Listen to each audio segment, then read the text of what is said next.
Guys, berjumpa kembali dengan Moti di program Bincang Mo TV. Dan program Bincang Mo TV kali ini sangat istimewa karena tamu Mo TV kali ini adalah seorang dokter dari Rumah Sakit Panti Rapih. Nah, saya berterima kasih pada Rumah Sakit Panti Rapih yang akhir-akhir ini selalu mendukung kami untuk mengirim tenaga kesehatan dan juga para stafnya untuk berbagi pengalaman dalam konteks pandemi ini supaya kami terus hidup sehat gitu ya. Nah, tamu kita istimewa kali ini seorang dokter yang menjadi koordinator di bidang vaksinasi di rumah sakit.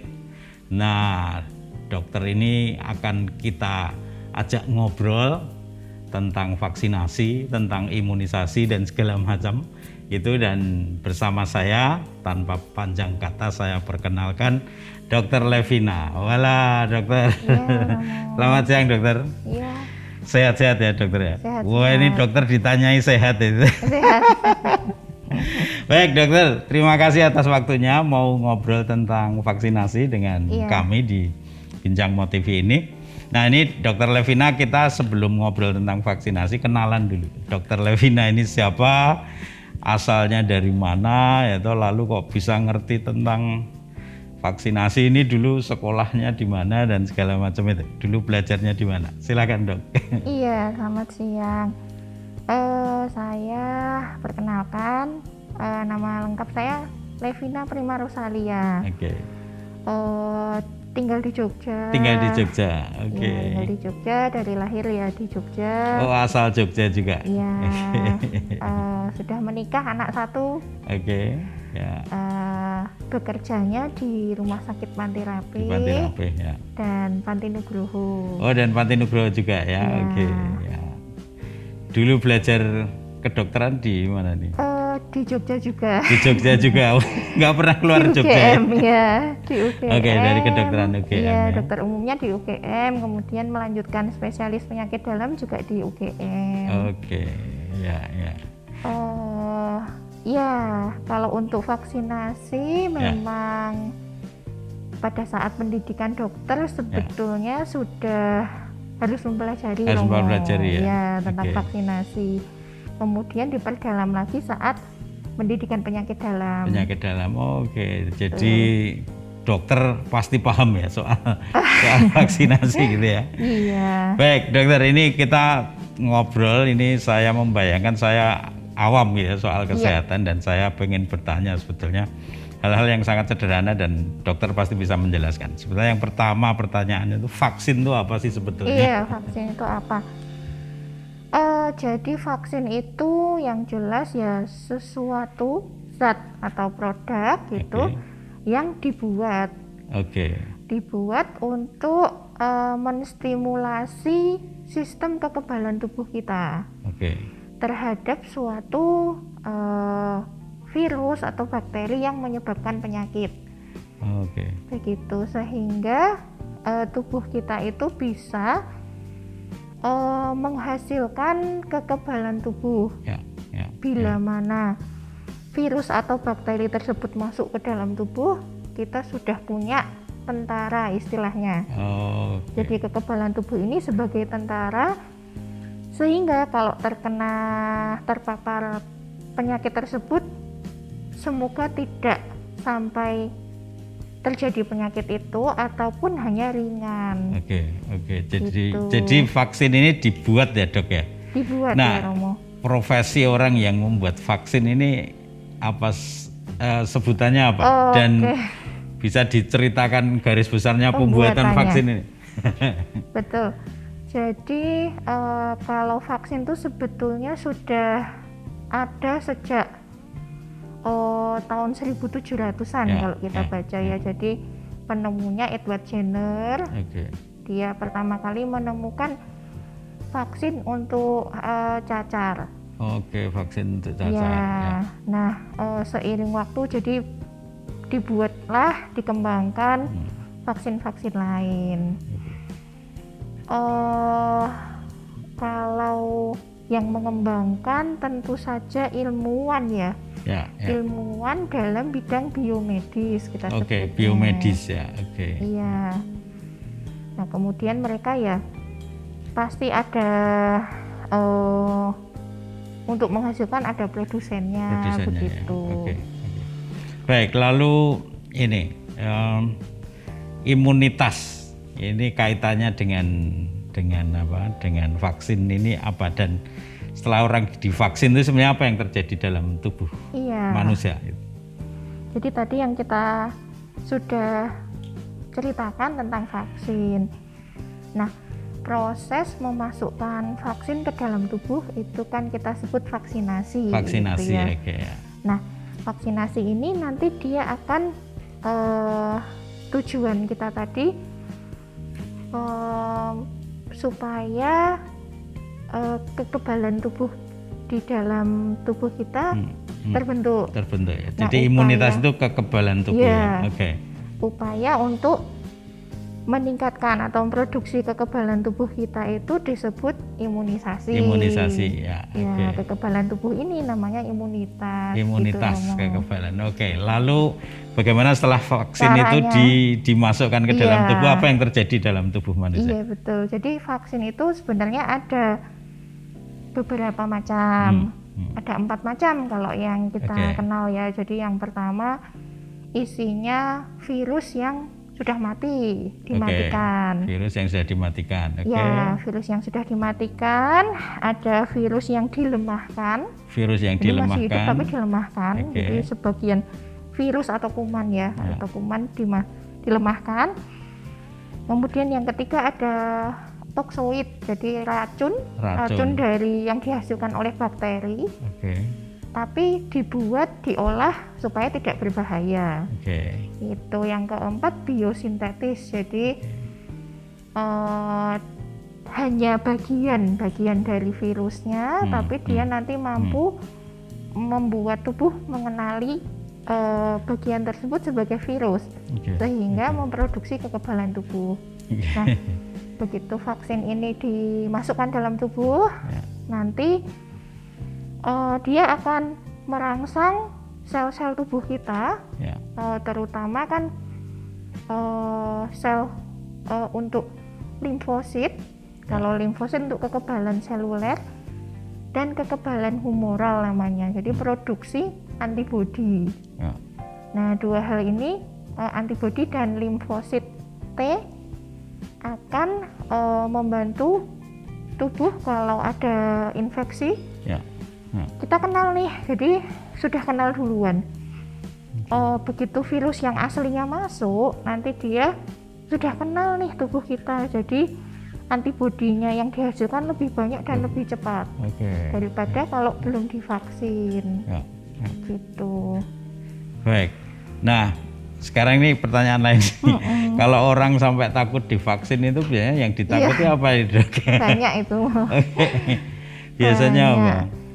Jadi ada kelompok yang sebenarnya sih ilmiah ya, jadi mungkin takut sama efek samping dari vaksinnya, karena kan memang vaksin itu ada namanya KIPI, jadi kejadian ikutan pasca imunisasi.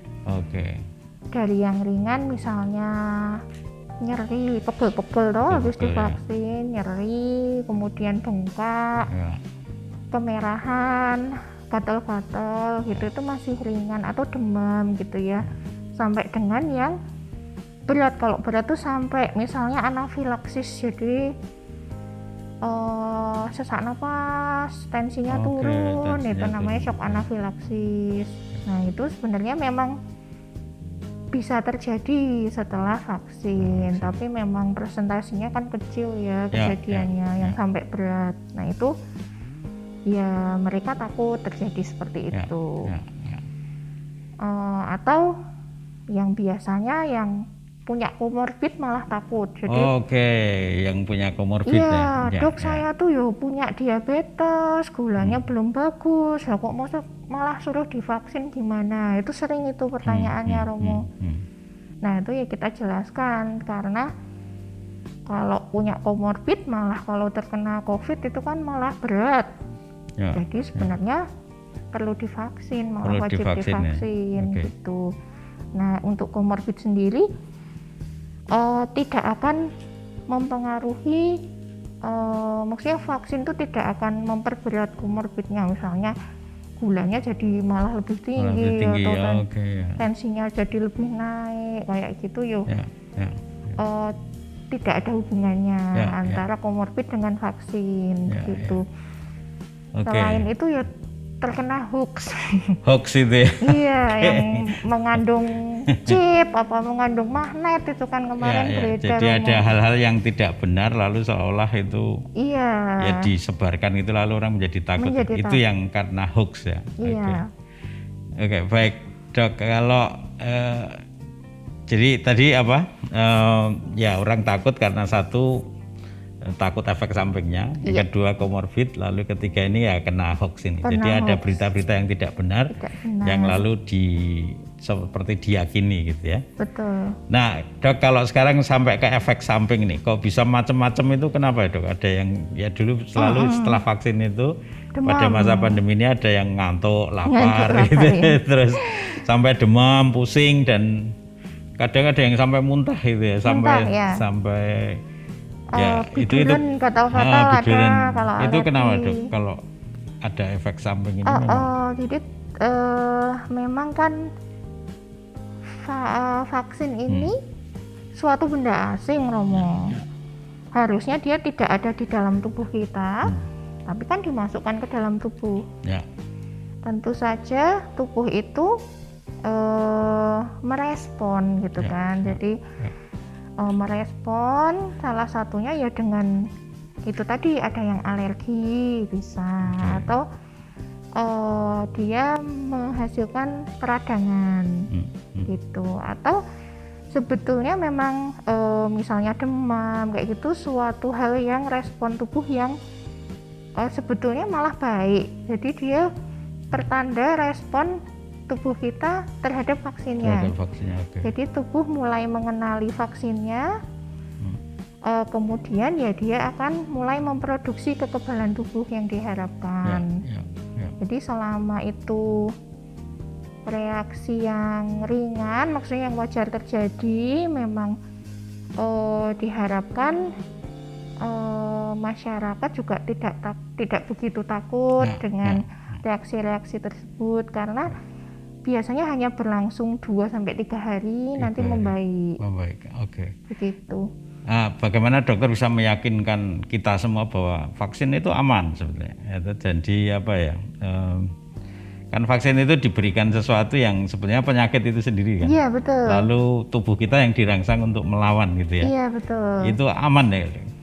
Yang jelas kan vaksin ini sudah ada izin edarnya, walaupun emergency use gitu kan kalau untuk vaksin COVID ini.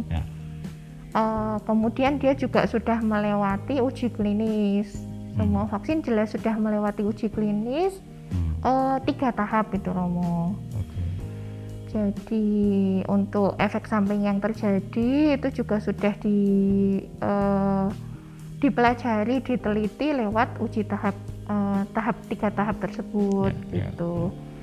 Selain itu juga penyelenggara vaksinasi ini harus melakukan surveillance namanya.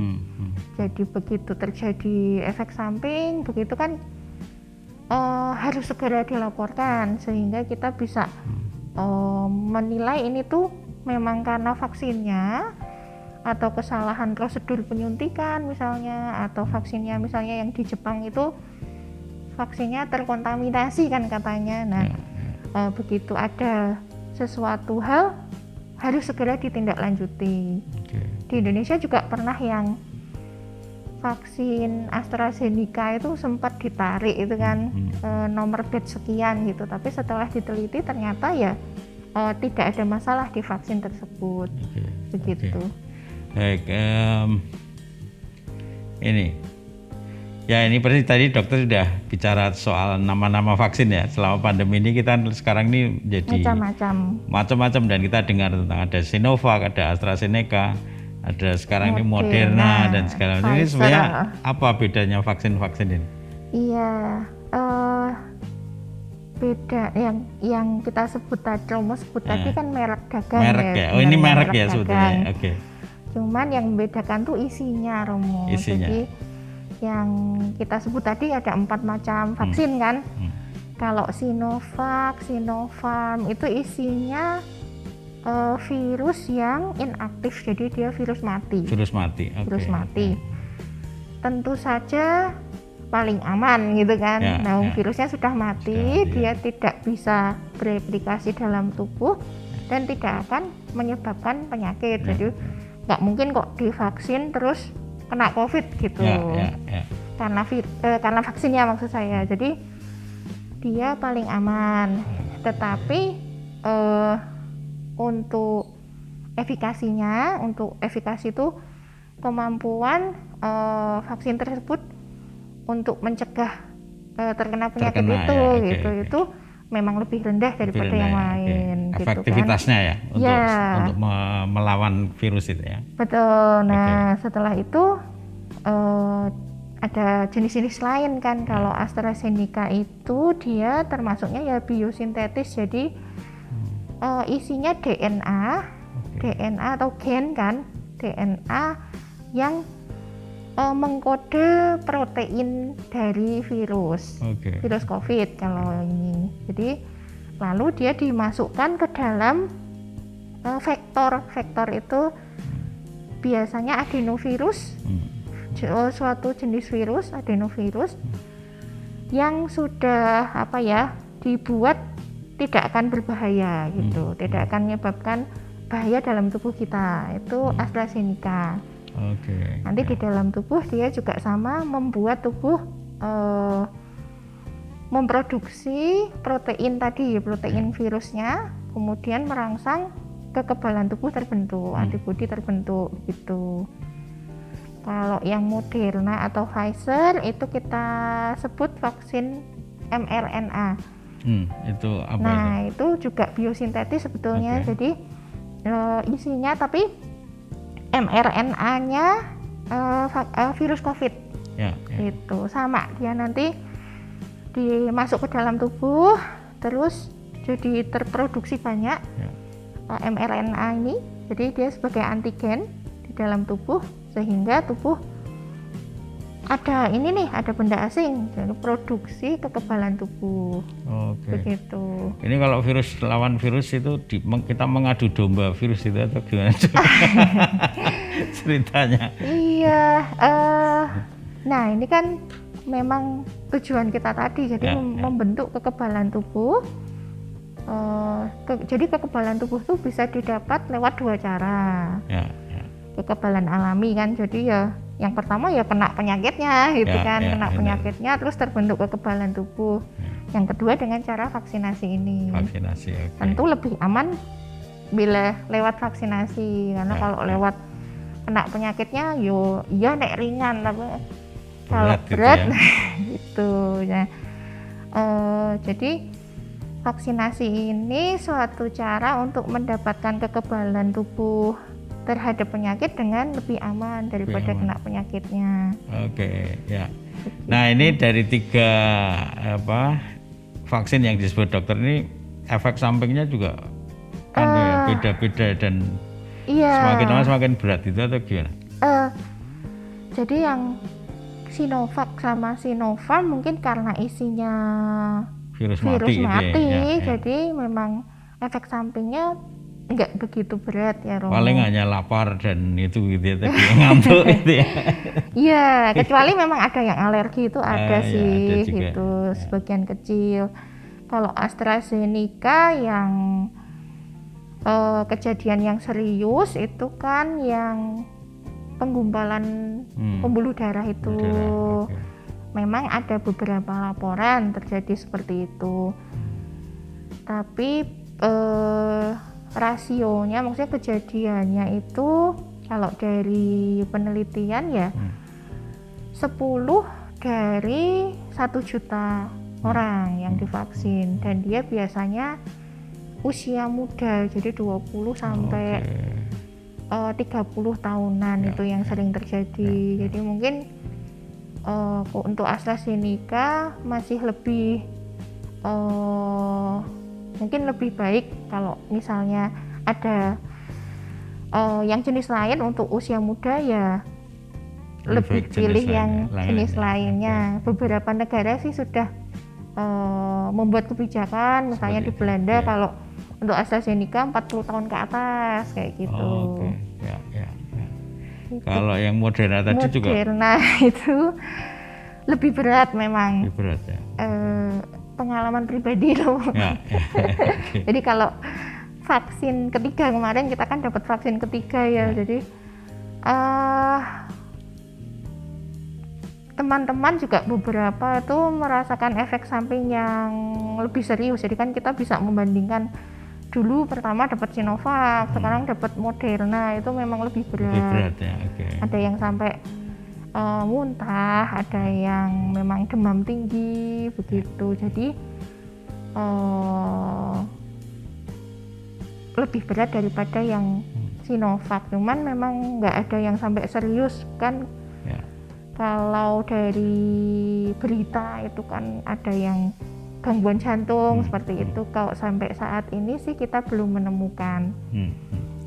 Tapi efektivitasnya lebih kuat ini juga. Semoga. Jadi beberapa sih sudah mengecek kan titer antibodi itu bisa dicek, namun walaupun tidak dianjurkan. Beberapa mengecek, beberapa teman ngecek sudah tinggi, jadi sampai 1000-1000-an gitu. Baik. Antibodinya. Baik, terima kasih. Lalu kenapa vaksin ini harus diberikan kayak kemarin yang saya alami 2 kali, lalu nanti dokternya juga ada 3 kali. Gitu. Kenapa? Iya, jadi itu kayak kita belajar mungkin Romo. Jadi kalau belajar baru sekali, itu kan mungkin masih sok lupa. Belum menguasai betul gitu. Itu sama kayak proses vaksinasi ini. Jadi mengapa dilakukan lebih dari 1 kali, untuk memberi kesempatan bagi tubuh kita memproduksi kekebalan tubuh yang lebih banyak. Dan juga sel memori, untuk menghasilkan sel memori. Jadi ada yang namanya sel memori, itu nanti walaupun misalnya kekebalan tubuh yang kita sebut antibodi tadi sudah turun, tapi masih ada sel memori. Sel memori ini dia mengingat, namanya memori, mengingat antigen, mengingat antigen virus itu. Jadi misalnya masuk, walaupun kekebalan tubuh kita sudah nggak tinggi, dia bisa produksi dengan cepat. Lagi ya, karena gitu. Ingatan tadi itu ya. Iya, nah itu untuk vaksin ulangan fungsinya untuk itu. Jadi supaya kekebalan yang terbentuk itu maksimal. Ini menarik penjelasan dokter, karena ternyata tubuh pun belajar ya. Jadi tidak hanya sekali, tapi terus belajar pengulangan, dan itu yang membuat tubuh kita makin lama makin kuat. Dan siap menghadapi virus yang masuk ya. Iya. Baik, ini pertanyaan selanjutnya, orang yang tidak divaksin itu apakah masih bisa terpapar oleh COVID? Bisa. Dan dalam kondisi apa biasanya kalau jadi terpapar lagi? Iya. Bisa. Jadi ini yang masih harus dipahami betul ya. Jadi vaksinasi ini kan bukannya setelah divaksin nanti jadi kebal gitu Romo. Jadi antara orang satu dengan yang lain, dia kekebalan tubuhnya belum tentu sama. Karena respon tubuh sendiri kan beda-beda. Jadi tidak ada jaminan sebetulnya setelah divaksin lalu kekebalan tubuhnya tinggi. Gitu. Nah, selain itu walaupun sudah punya kekebalan, tapi kan kita masih bisa terpapar. Terpapar misalnya maskernya nggak betul makainya, atau lupa makan bersama sama banyak orang begitu, yang ternyata siapa tahu sudah terinfeksi COVID, nah bisa tertular dia. Jadi masih bisa, vaksin ini tidak melindungi penuh, nggak bakal kena COVID gitu. Jadi tetap harus menjalankan protokol kesehatan dengan baik. Dengan tetap tertib gitu ya. Iya. Baik dok, pertanyaan selanjutnya ini pola hidup macam apa ya setelah kita dapat vaksin ini supaya imunitas kita itu tetap tinggi dan kita tetap sehat nih. Nah, Ini kan saya kira kalau kenapa tadi pertanyaan sebelumnya itu kenapa terpapar lagi karena pola hidup kita. Iya, Nah betul. sekarang pola hidup macam apa yang membuat imun kita itu tetap tinggi gitu ya? Betul. Yang pasti pola hidup sehat kan, Romo. Di makan makanan yang bergizi, terutama sayur-sayuran, buah-buahan, banyak protein, banyak vitamin gitu kan. Lalu istirahatnya harus cukup. Istirahat yang cukup. Ya, kemudian olahraga rutin. Nggak perlu yang berat-berat sih biasanya setengah jam sehari. Jalan kaki gitu atau senam gitu sudah cukup. Kemudian berjemur, kemudian hindari rokok, alkohol gitu. Kemudian juga yang nggak kalah penting, berpikiran positif, tidak boleh stres. Ini menarik. Iya, jadi kalau ada tipe orang yang di pandemi ini ketakutan. Jadi parno kita sebutnya kan, nggak berani ngapa-ngapain kayak gitu. Nah itu juga malah bikin kekebalan tubuh kita jelek. Jadi jelek ya. Iya. Oke dok, tanpa terasa kita sudah panjang ini ngobrolnya, udah jadi pertanyaan terakhir yaitu closing statement. Nah ini closing statementnya dari dokter nih, agar pemirsa MOTV tetap semangat dan sehat di tengah-tengah situasi pandemi. Apa dok pesan dokter ini, bisa ngomong ke kamera di sini? Iya, jadi tetap semangat, berusaha hidup sehat. Kalau di masa pandemi ini tetap nggak boleh kendor protokolnya 6M kan, memakai masker, menjaga jarak, kemudian sering mencuci tangan, kemudian mengurangi mobilitas, menghindari kerumunan. Yang keenam itu menghindari makan bersama. Serta kalau mau ditambahkan lagi ya tadi, yang belum vaksin silahkan mendapatkan vaksin. Oke, baik. Terima kasih Dr. Levina atas waktunya sudah ngobrol-ngobrol dengan kita. Dan pesan saya kira cukup penting supaya kita yang pertama tidak takut dengan vaksin, karena vaksin itu dibuat memang untuk melawan virus-virus yang ada di dalam tubuh kita. Dan jangan takut dengan efek sampingnya, karena sudah ada penelitian yang cukup kuat dan bisa mengatasi ini semua. Dan yang penting juga jangan kena hoax gitu ya. Kita harus paham betul. Nah, salah satu yang kita bicarakan di Bincang MOTV ini supaya hoax itu juga kita lawan dengan informasi yang benar. Maka terima kasih sekali lagi Dr. Levina atas kunjungannya di Bincang MOTV, dan saya pamitan dulu dengan pemirsa. Pemirsa, sampai jumpa, dan kita berterima kasih Dr. Levina sudah menjelaskan pada kita tentang vaksinasi, dan kita tidak perlu takut. Dan yang penting juga setelah semua orang divaksinasi, tetap dengan protokol kesehatan dan juga pola hidup yang sehat. Dengan cara inilah kita hidup terus dengan sehat, dan kita bisa melawan COVID dengan sebaik-baiknya, dan masa depan kita juga akan semakin disehatkan. Terima kasih, sampai jumpa di episode-episode selanjutnya.